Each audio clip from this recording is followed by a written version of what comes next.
बच्चों नमस्कार। बच्चों हम लोग नवोदय विद्यालय प्रवेश परीक्षा में आज पढ़ने वाले हैं भाषा योग्यता।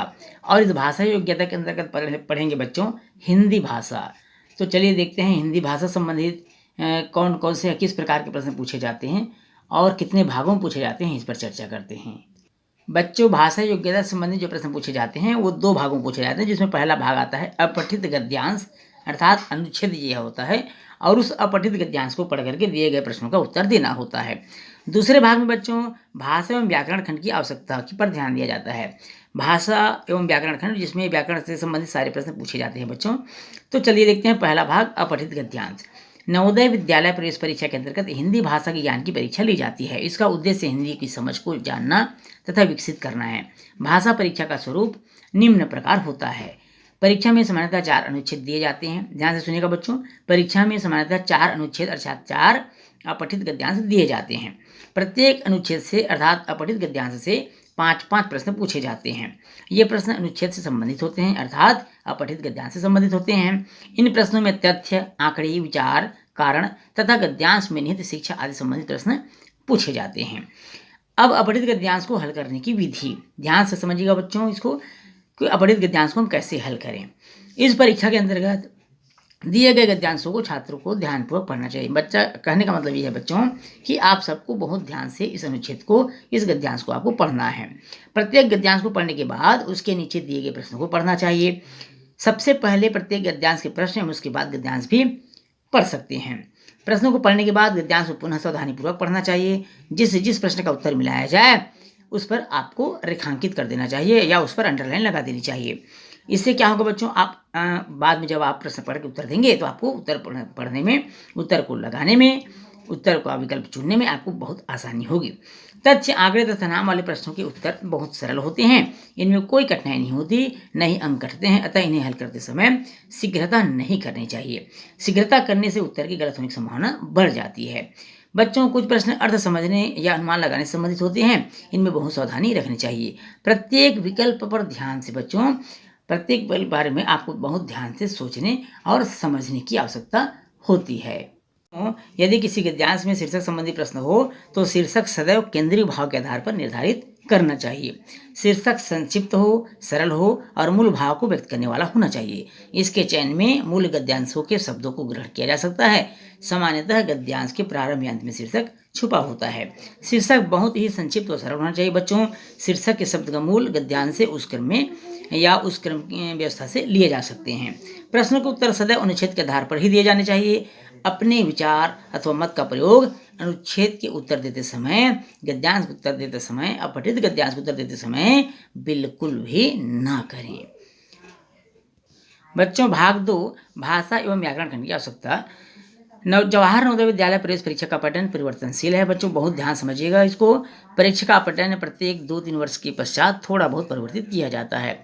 इसी अनुक्रम में भाषा अनुभाग के बाद भाषा एवं व्याकरण के अंतर्गत वर्ष 2012 तक 10 प्रश्न पूछे जाते थे, किंतु उसके पश्चात इस खंड से प्रश्न नहीं पूछे गए हैं।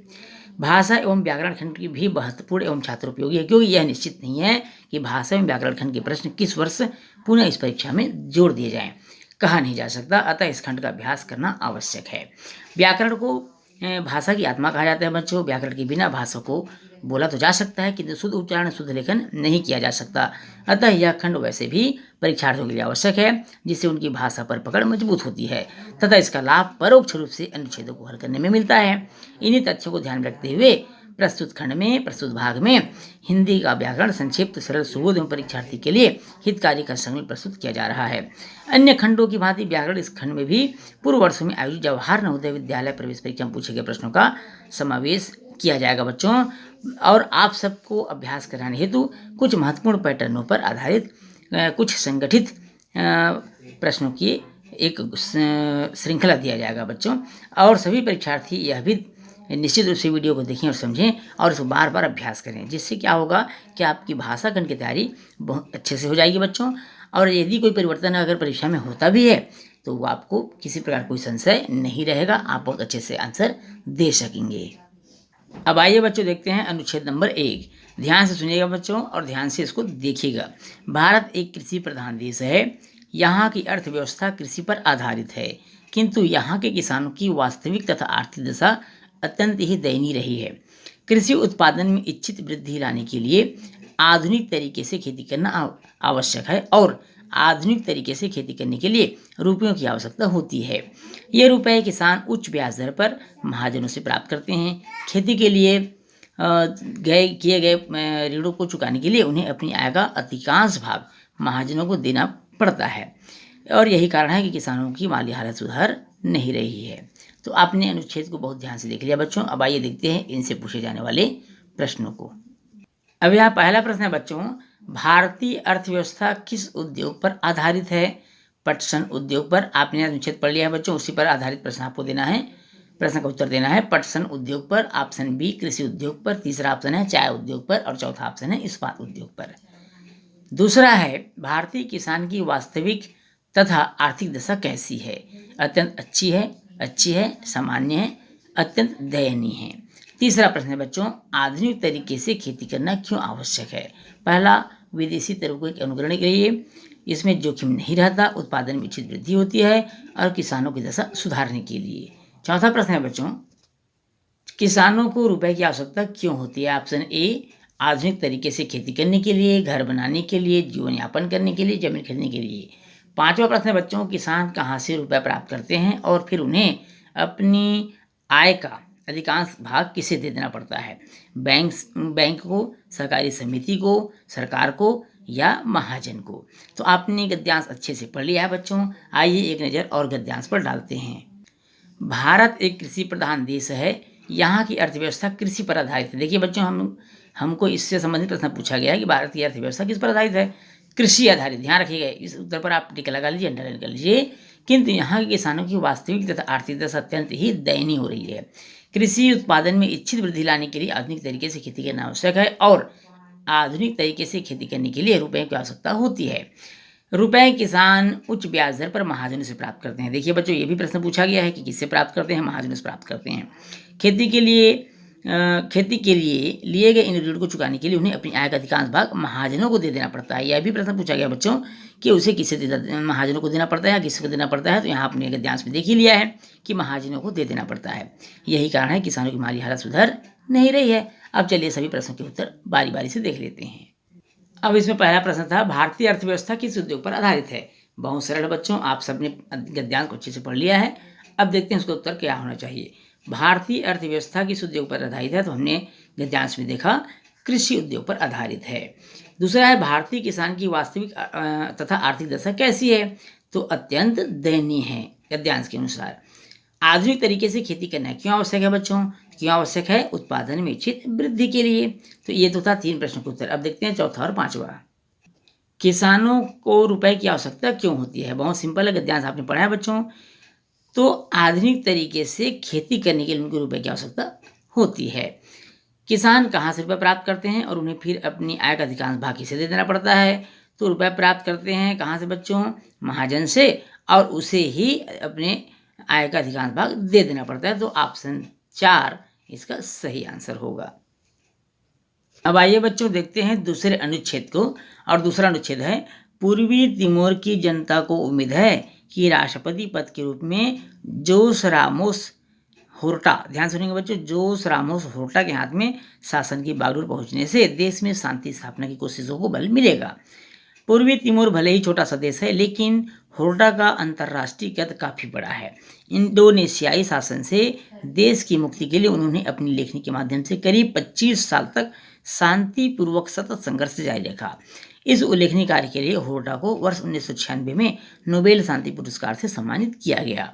होर्टा कहते हैं कि देश में एकता और शांति स्थापना एवं लोकतंत्र को मजबूत करना उसकी पहली प्राथमिकता है। तो आपने अनुच्छेद को बहुत अच्छे से सुन लिया है बच्चों और समझ भी लिया है। अब चलिए इससे कौन कौन से प्रश्न पूछे जा सकते हैं, इनको देख लेते हैं। पहला प्रश्न है, शासन की बागडोर जोस रामोस होर्टा द्वारा संभालने के बाद उनसे पूर्वी तिमोर की जनता की क्या अपेक्षा है? ऑप्शन है बच्चों, वे उनकी गरीबी दूर कर देंगे, वे देश में ज्ञान का प्रकाश लाएंगे, उनके द्वारा देश में शांति बहाली की प्रक्रिया मजबूत होगी और वे देश में निरक्षरता दूर करेंगे। दूसरा है बच्चों, श्री होर्टा का अंतर्राष्ट्रीय स्तर पर कद छोटा है, बड़ा है, साधारण है या प्रभावहीन है। तीसरा प्रश्न है, पूर्वी तिमोर किस देश के शासन के अधीन रहा था? मंगोलिया, पुर्तगाल, मलेशिया, इंडोनेशिया। चौथा प्रश्न है बच्चों, होर्टा को किस कार्य के लिए 1996 में नोबेल शांति पुरस्कार से सम्मानित किया गया था?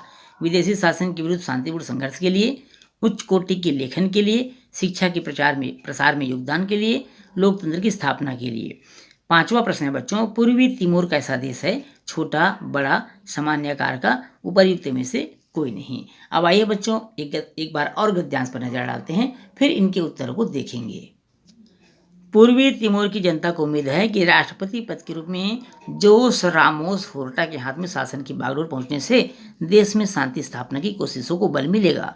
पूर्वी तिमोर भले ही छोटा सा देश है, लेकिन होर्टा का अंतर्राष्ट्रीय कद काफी बड़ा है। इंडोनेशियाई शासन से देश की मुक्ति के लिए उन्होंने अपनी लेखनी के माध्यम से करीब 25 साल तक शांतिपूर्वक संघर्ष जारी रखा। इस उल्लेखनीय कार्य के लिए होर्टा को वर्ष 1996 में नोबेल शांति पुरस्कार, ध्यान समझेंगे बच्चों, नोबेल शांति पुरस्कार से सम्मानित किया गया। होर्टा कहते हैं कि देश में एकता और शांति स्थापना एवं लोकतंत्र को मजबूत करना उनकी पहली प्राथमिकता है। अब यहाँ पर पहले प्रश्न का उत्तर होना चाहिए, शासन की बागडोर जोस रामोस होर्टा द्वारा संभालने के बाद उनसे पूर्वी तिमोर की जनता की क्या अपेक्षा है? तो इसका उत्तर क्या होना चाहिए बच्चों, क्या अपेक्षा है? आपने गद्यांश को भली भांति देखा है, पढ़ा है, तो इसका सही उत्तर होना चाहिए तीसरा, उनके द्वारा देश में शांति बहाली प्रक्रिया मजबूत होगी। श्री होर्टा का अंतर्राष्ट्रीय स्तर पर कद है? श्री होर्टा का अंतर्राष्ट्रीय स्तर पर कद छोटा है, बड़ा है, साधारण है, प्रभावशील है, प्रभावहीन है? तो दूसरा ऑप्शन आएगा बच्चों, बड़ा है। तीसरा प्रश्न, पूर्वी तिमोर किस देश के शासन के अधीन रहा था? ध्यान सुनिए, पूर्वी तिमोर किस देश के शासन के अधीन रहा था? तो इसका सही आंसर आना चाहिए बच्चों, इंडोनेशिया। किसके अधीन रहा था? इंडोनेशिया। चौथा प्रश्न है, होर्टा को किस कार्य के लिए वर्ष 1996 में नोबेल शांति पुरस्कार से सम्मानित किया गया था? आपने अनुच्छेद बहुत अच्छे से पढ़ा था बच्चों। किसके लिए? पहला, विदेशी शासन के विरुद्ध शांतिपूर्ण संघर्ष के लिए। पांचवा प्रश्न है, पूर्वी तिमोर कैसा देश है? ऑप्शन था छोटा, बड़ा, सामान्य आकार का या इनमें से कोई नहीं। इसका सही आंसर था बच्चों, पूर्वी तिमोर छोटा देश है। बच्चों, इस अनुच्छेद के साथ ही हमारा आज का क्लास यहीं समाप्त होता है। वीडियो अच्छा लगा हो तो वीडियो को लाइक और शेयर करिएगा। यदि आप चैनल में नए हैं तो चैनल को सब्सक्राइब करना बिल्कुल नहीं भूलिएगा। तो बच्चों, अगले भाग में फिर मिलेंगे आपसे फिर मुलाकात होगी। तब तक के लिए नमस्कार।